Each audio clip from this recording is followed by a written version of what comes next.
Hello and welcome to Express Updates. I am Yaira Awuno. Now to our headlines. CLOGSAG warns of nationwide strike over unfulfilled salary agreement. Private schools urge parents to honor fee obligations amid BEC lockout incident. Nuclear threat is real as the Israeli envoy justifies attack on Iran. Justice Ejay, wigs and gowns protect the judiciary.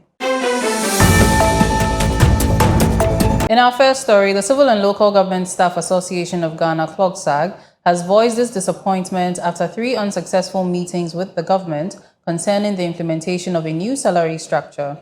The association says the minister has failed to uphold promises made during his vetting to improve civil servants' conditions.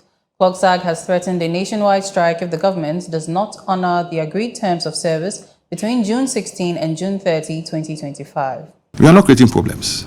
It's our pockets. And this will tell us that the Ministry of Employment should get their act together. If they get their act together, I don't think we'll be in this, we'll be facing these problems. They must get their act together. We've had interaction with them more than 5 times. Anytime, like I said, we have to produce documentation. Documentation that they should be having. They are the institutional memory when it comes to labor. So all this documentation, they should be having it at their end.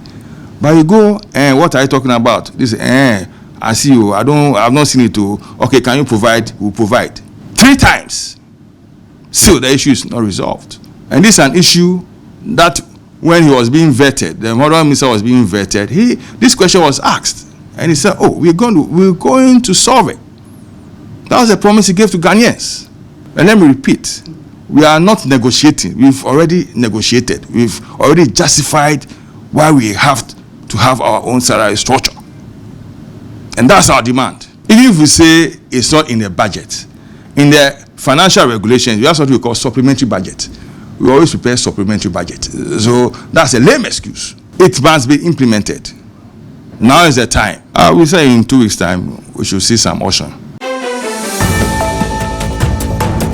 Following reports that 2 BC candidates in Ashanti region were locked out of their exams over unpaid fees, the executive director of the Ghana National Council of Private Schools, Obinfo Nana Kwesi Jitua, has urged parents to meet their financial commitments to private schools. He explained that choosing private education comes with a contractual responsibility and consequences if fees are unpaid.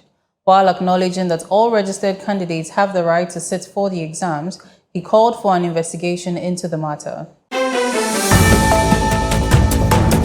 Israel's ambassador to Ghana, Roy Gillard, has described Iran's nuclear threat as real and urgent, and he warned that Tehran possesses ample uranium for at least 9 nuclear bombs and has already launched hundreds of missiles into Israeli territory. During a media press conference, Evans Mensah provided a candid justification for Israel's ongoing strikes on Iran, emphasizing the global necessity to comprehend the threats posed by a regime capable and intent on erasing Israel. Ambassador Gillard stressed that the Israeli public has rallied behind the government's actions and insisted that Israel's actions were defensive and necessary. The Israeli diplomat stated that the world should not underestimate what is at stake, but rather recognize the regime supports terror globally and is building a nuclear arsenal.